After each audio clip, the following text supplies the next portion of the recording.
Tonight, small signs of normalcy right now in Enoch after that deadly murder-suicide. The law enforcement command post is no longer parked in front of the Haight family home. But the investigation and the trauma are far from over. News specialist Alex Cabrera live for us tonight in Enoch. And Alex, first responders working that case are really feeling it. Yeah, especially with a case involving the murder of 5 children, Mike. The Cedar City Police Department is helping Enoch investigate this case. I spoke with Cedar City's police chief today. He knows the effects of this job and dealing with something like this, the cumulative trauma and stresses of doing this job. He knows there are higher suicide rates among law enforcement officers. So he says keeping their mental health a priority is something he needs to do. There are some things no one should ever see.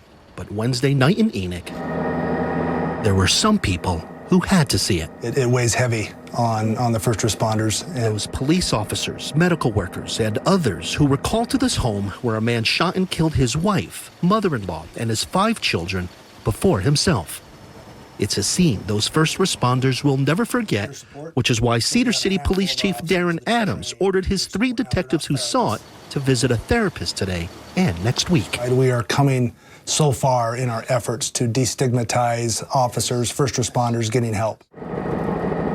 Adams has been an advocate for police officer mental health for 20 years, back before these kinds of things were talked about as openly as they are now. And we've got work to do still. I mean, I know there's agencies who still are a little bit uncertain and officers who still don't want to say anything for fear of their job.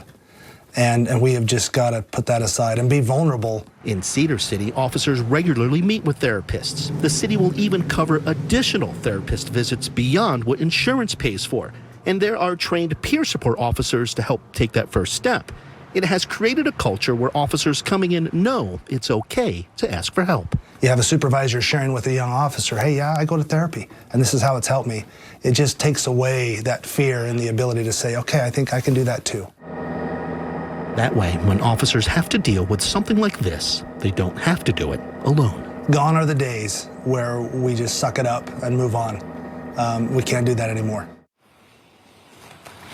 Chief Adams says his department aggressively goes after grants to help pay for mental health training and with sessions.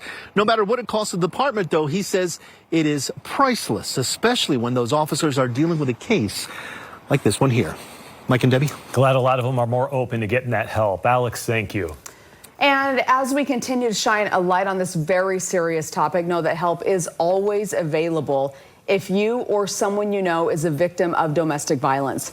The numbers for both the state and national hotline are on your screen, which are open 24/7 to anyone in need.